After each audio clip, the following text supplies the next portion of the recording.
swift as can be.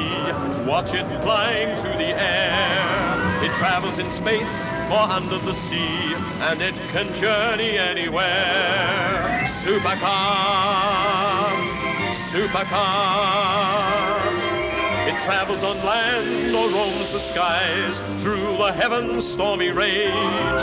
It's Mercury manned and everyone cries, it's the marvel of the age. Supercar, supercar, supercar!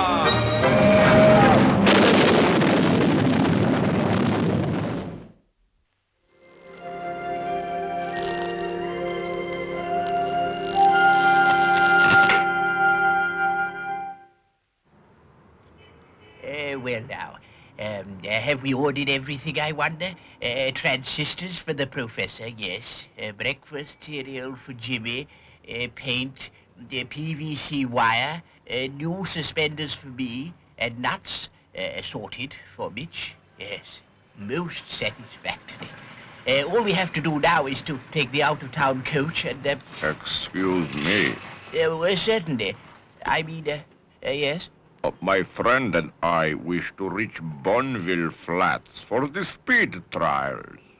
Would you perhaps put us on the right road? I beg your pardon. Bonneville Flats, they're over there. It's about 300 miles. I know that, but the road, if you would be so very kind. Oh, the road. My dear fellow, why didn't you say so in the first place? As a matter of fact, if you would be kind enough to give me a lift, I could show you part of the way. This is going to be too easy, friend Zarin. That would indeed be helpful of you, sir. I was going by coach, but I shall be delighted to accompany you. Get in, then. That is, if you would care to enter. Too kind of you, Dr. Beaker. My dear fellow, you know me. Oh, we know you, Dr. Beaker. But it seems you are too preoccupied to recognize us. Master spy. Well, now who's a fool? Oh, indeed. Professor? Yes, Mike? I don't know what Dr. Beaker was doing to these circuits this morning, but he sure made a mess of them. What do you mean? There's all sorts of loose wires hanging around the dashboard. I can't see what they're for. Some of them aren't even properly soldered. Wow! Well, if I were you, Mike, I'd leave the whole thing alone until Dr. Beaker comes back from Carson City. He shouldn't be long now. You could be right. When the doc gets his hands on anything, it's better to leave it alone. Hey, Professor, what's the switch doing here? I never saw it before. Don't touch it, Jimmy. I don't know what it does. All I know is I don't want any part of it until the maestro comes back. And by the way, isn't he a bit overdue? You'll excuse my asking. You're not really going to Bonneville Flats, are you? No, Dr. Beaker.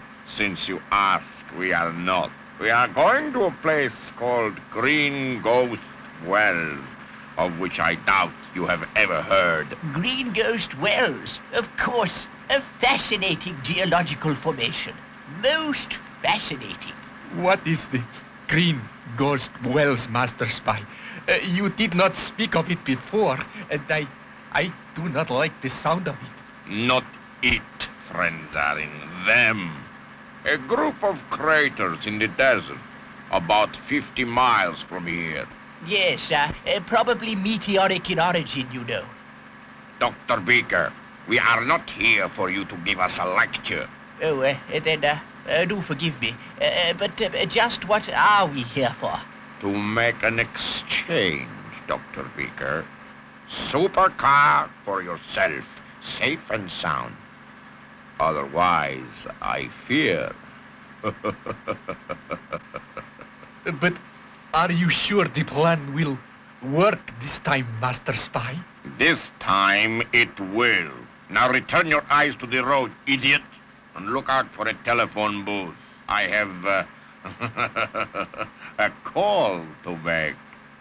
Let's leave it at that for the moment, Professor. I'll take the Jeep down to the highway and see if I can pick Beaker up. That could be Dr. Beaker now. Maybe he missed the bus out from Carson City. I'll go and see. Well, I hope he's here soon. I'd like to know what all this new wiring in the cockpit is for. Yeah, and that switch on the wall over there. This is Professor Popkis here. Who is that calling? You do not remember my voice, Professor? I confess I am hurt. No, not physically, you fool.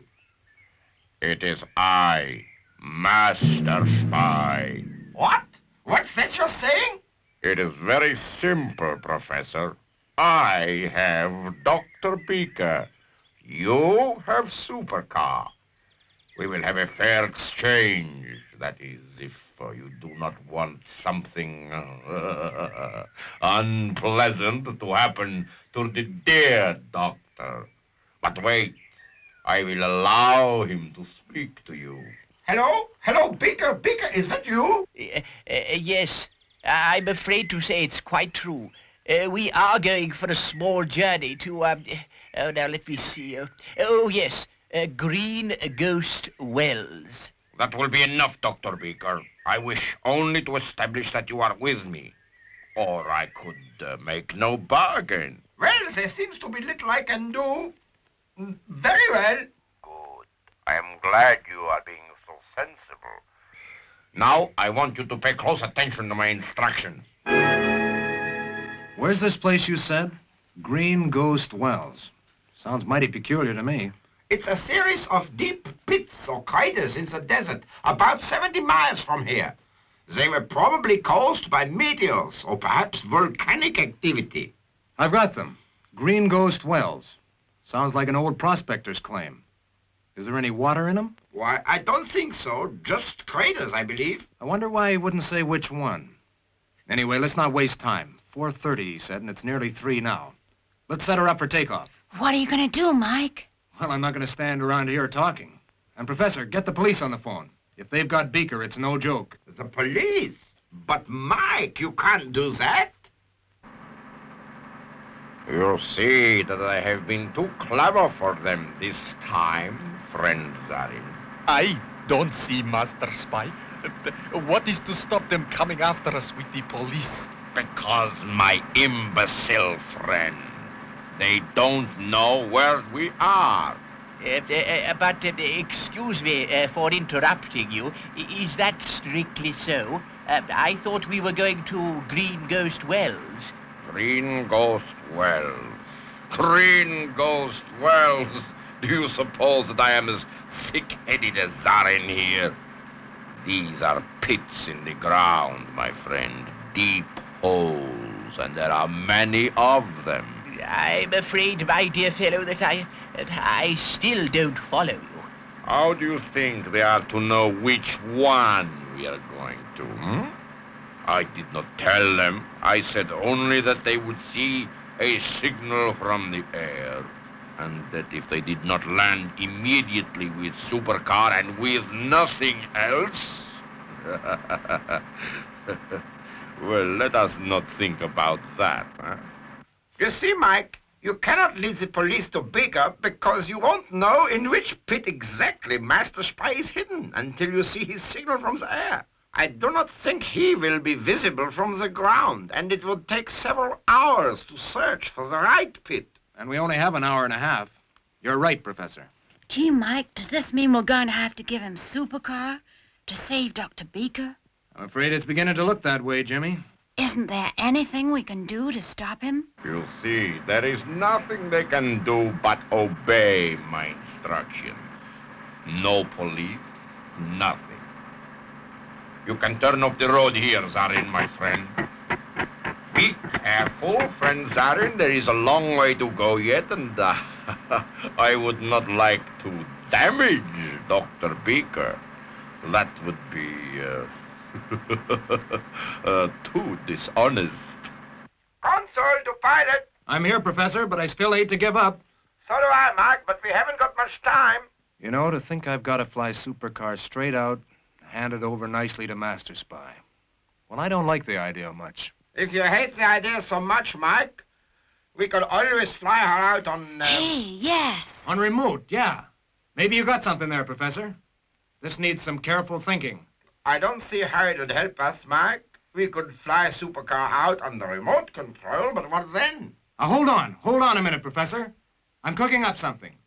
Maybe we don't fly her all the way out on remote, just the last half mile or so. You mean we should put you down some way away from the craters and let you walk the rest of the way? That's right, Professor. Set me down, take Supercar off again, controlling her from here. That'll keep Master Spy's attention fixed. And I'll sneak up and get the beaker. If I get to him first, you can take off again before Master Spy gets anywhere near. That's a good idea, Professor. Master Spy's sure to be watching Supercar coming into land, and he'll think Mike's in it. I see your plan, but how will you tell which crater it is he's got Dr. Beaker in? That's the point, Professor. But let's see when we get there, huh? Right now, let's get in the air, fast. If the dock's electric circuits will let us. All right, Mike. Ready to charge, port engine.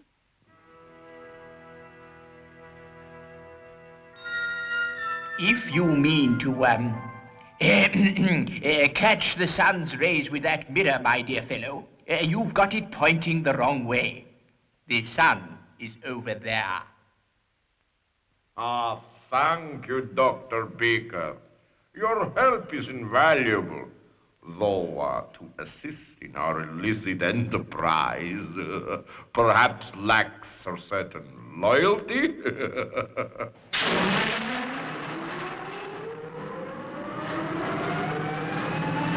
Port engine charging, coming up nicely.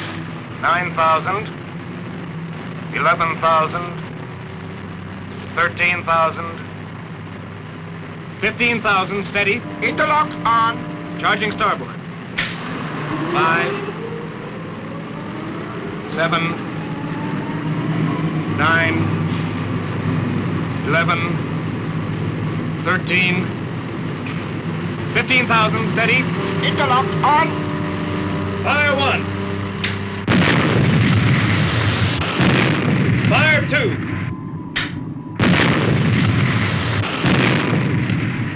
Ready to go when you are, Mike. Here goes then, full boost.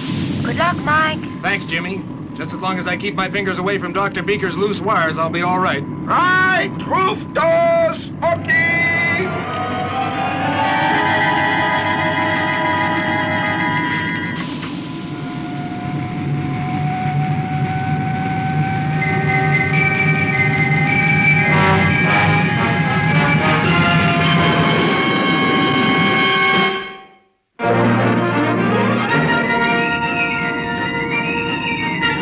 Console to pilot, console to pilot. Hello, Consul. I'm now at 5,000 feet, heading 275 magnetic, speed 230 knots. Visibility clear all around. Ask him what his plan is, Professor. How's he going to find Master Spy without being spotted? Mike, you have just 25 minutes left. How are you going to identify the crater? With clear view. I'll climb high up so that Master Spy can't spot me, and use the telescopic lens. But, Mike, the air's absolutely still out there. He'll hear you. Oh, no, he won't. Because I'm going to climb to 30,000 now and come in over the craters in a glide. I'll maintain as much altitude as I can while I pinpoint him, and then glide right down to a landing. He won't even know I'm there, unless I'm very unlucky.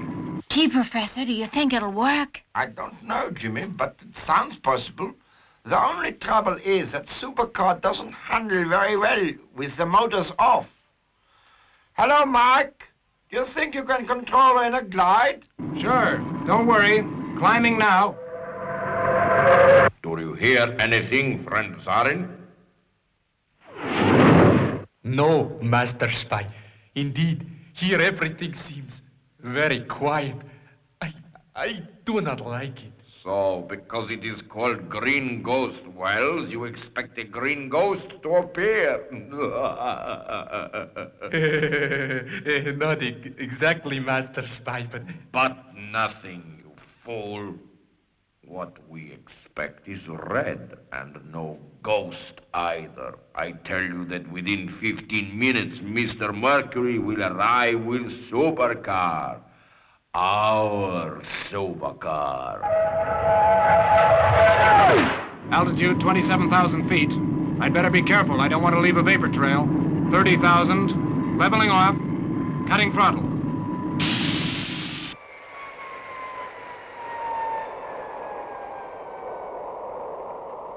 Calling console. What is it, Mike? You were right, Professor. This is going to be rougher than I thought. I'm getting hardly any lift from these stub wings.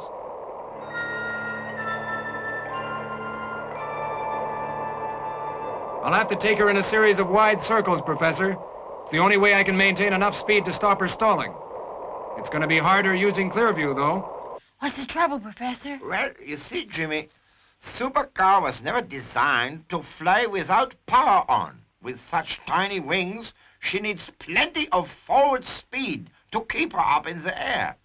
Or else she needs to use the lifting jets. Mike can't use those, or Master Spy might hear him. That's right, Jimmy. But I'm sure Mike can handle it. Watch your screen. Switching Clearview on now. Long focus lens.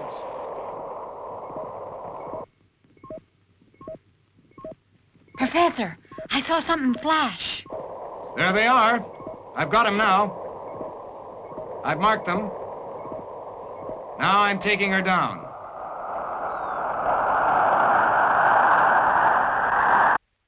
Another 10 minutes, I should think, before friend Mercury brings me my prize. Would you say, Dr. Beaker, that I have the right angle now? Yes, about there, I should say, yes. Let me see. Allowing for a 3-degree change in the sun's azimuth over the next quarter of an hour or so. You are so clever, Dr. Beaker. It's going to be tricky landing, and I'm coming down fast. It's rocky down below, Professor.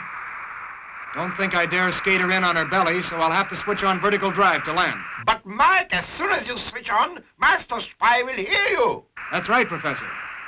You'll have to take off fast the moment I get clear. And I'll have to move like lightning to beat you to the crater. Calling console, coming in fast about 5 miles from the crater, if I've still got the right one. Can't see a sign of them from ground level. Master Spy was being real clever when he thought this one up. But he's been a bit too clever. He can't be seen from ground level. But he can't see me. Be careful, Mike, if you should hit the ground at that speed. I know, Professor. I've already thought of that. About 1.5 miles to go. I'll have to cut in motors to break her now, Professor. Fireboat! This is really rough. I'll be surprised if Master Spy can't hear this. Right on time. Do you hear that, Dr. Beaker? Your friend is in the sky above us, coming in to land. Phase 1 of the operation completed, Professor. Clearview on. Setting controls for remote handling. I'll take the emergency intercom set with me. She's all yours, Professor. Right, Mike, and don't do anything foolish now. Don't worry. You fly Supercar. I'll go get Beaker. It seems friend Mercury is not as good at observation as I had thought. I cannot see him, and the sound of his motors is fainter, too. Can the fool not find us? Hello, Consul. Do you read me? Do you read me? Reading, strength 5. Are you clear of takeoff zone, Mike? I'm clear, Professor. You get her in the air. I'm going after Beaker.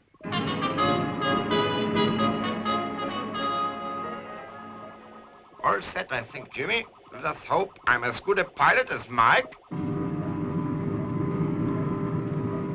Ah, the engines are louder. I think he is coming this way. Come on, Professor. I'm halfway there.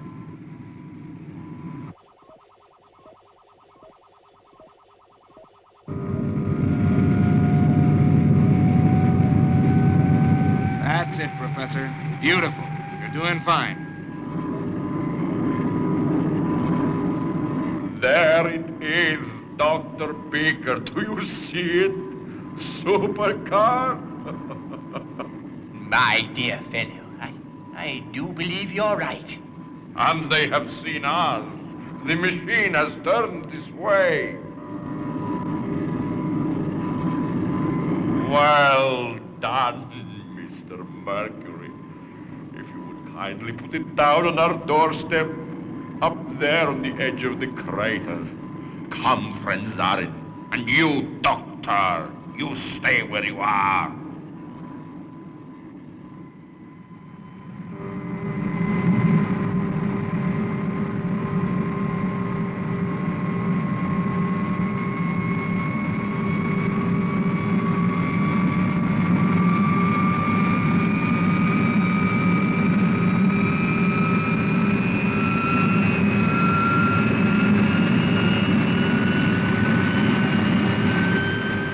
Okay, Professor, they're here. If you come in to land on a slight angle, they'll see the cockpits empty and maybe leave Beaker. Right you are, Mike. The rest is up to you.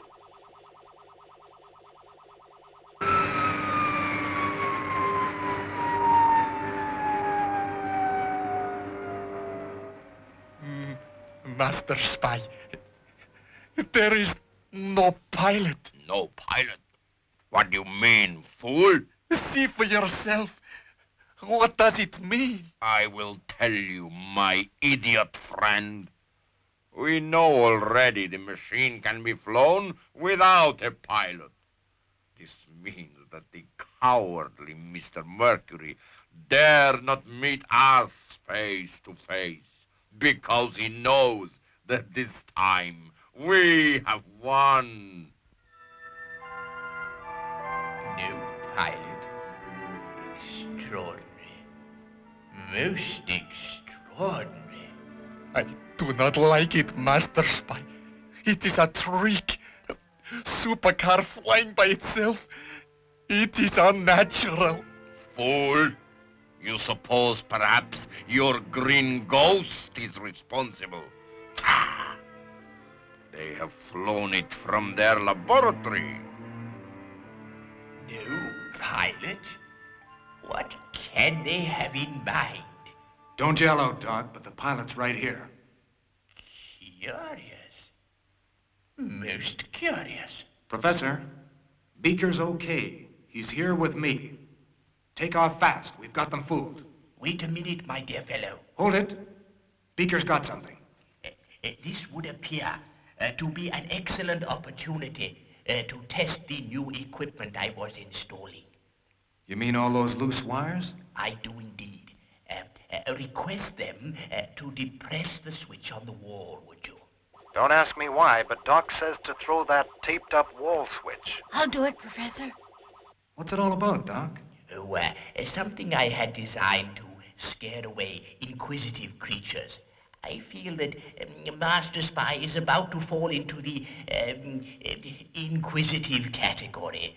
So perhaps we might climb up and observe. A heartwarming sight, is it not, friend Zarin? Our very own supercar. Here goes, Professor. I still don't like it, Master Spy. Somehow I feel there is something wrong. Imbecile! How can you possibly... I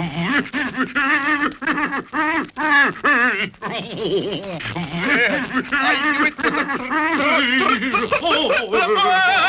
Well, I never.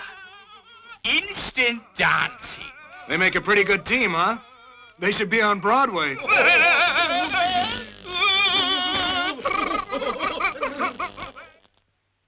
Of course, really it was my intention to use the charge against wild animals. Never mind, Doc. It worked pretty well on Master Spy and Zarin. That is essentially true. The only thing is, with all your secrecy about that gizmo, someone could have thrown that switch when I was climbing out of the cockpit, couldn't they? And I'd have been hopping mad, in every sense of the word. My dear fellow, there's no cause for anxiety. It says here that the charge of less than 150 volts, with minimum current, of course, it would be most dangerous to try the mains plug, is a positive tonic to the system. It is, huh? Well, have this one on me.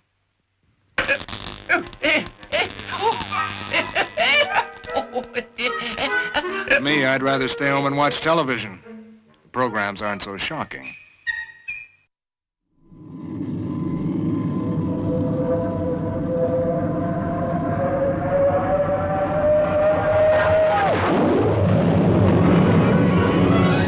Supercar, supercar, with beauty and grace as swift as can be. Watch it flying through the air. It travels in space or under the sea, and it can journey anywhere. Supercar, supercar. It travels on land or roams the skies through the heavens' stormy rage. It's Mercury manned and everyone cries. It's the marvel of the age. Supercar, supercar, supercar.